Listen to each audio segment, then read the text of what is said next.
Alright, welcome to today's lesson on how to write a proper formal case study.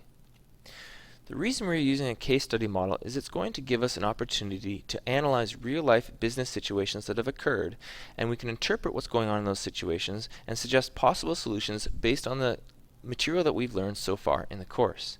These case studies are going to be prepared in the form of a formal report consisting of 5 important sections. The first section is going to be the summary of the facts themselves. This section should be brief and in point form, listing the key facts with citations of the case. I don't want this to be a full, long-blown essay repeating what you've already read in the case study itself. All I want is the specific facts of the case. The second section is a statement of the problem. Here, I want you to come up with a brief description of the problem being faced by this particular company. Again, it should not exceed 1 paragraph in length.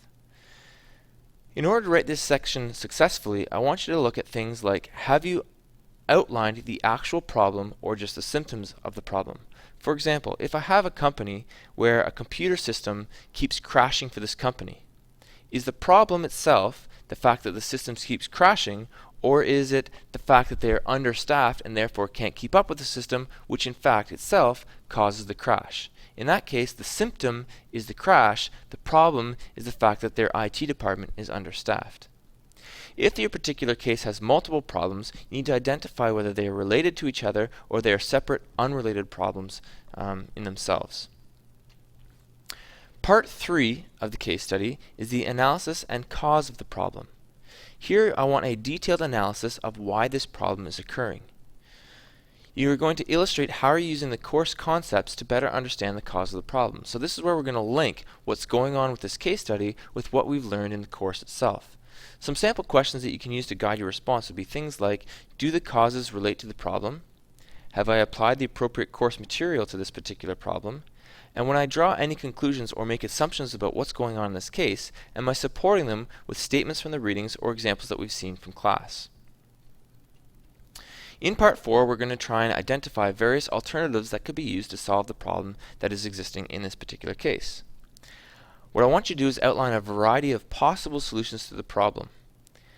These solutions must address the cause of the problem and not just mask the symptoms. So I don't want you to just figure out, oh, well, if we reprogram the hardware, it won't crash again. Well, that's not solving the problem, that is just masking the symptoms. Your alternative should be specific, stating what should be done, by whom, and in what sequence. For each of the alternatives you list, you should give the pros and the cons of the alternatives so you can evaluate which one we should eventually decide upon. Be sure that your solutions are not too general. So for example, if you stated the manager needs to match his style to the situation, this is not a good alternative because it's too vague. You'd want something more like the manager should be using a quantitative approach so that it can improve production using the statistics of the situation. And then finally you have part 5, which is your recommendation of what should be done in this particular case. You select from the alternatives you've provided in the previous section and explain why specifically it is the best choice of the options given. You should include how you're going to implement this particular alternative, a step-by-step list of how you're going to go about solving this. You may also want to consider what could go wrong and offer a contingency or alternative plan in case something goes wrong. Some sample questions for this section could be things like, have I applied the appropriate course material? Do I support my conclusions with appropriately referenced facts, quotes, and explanations from the case, readings, and course? And does my justification recognize the pros and cons that I listed in the previous section of my report? That's it. That's all we've got for today. I'll see you in class tomorrow where we can practice what we've learned.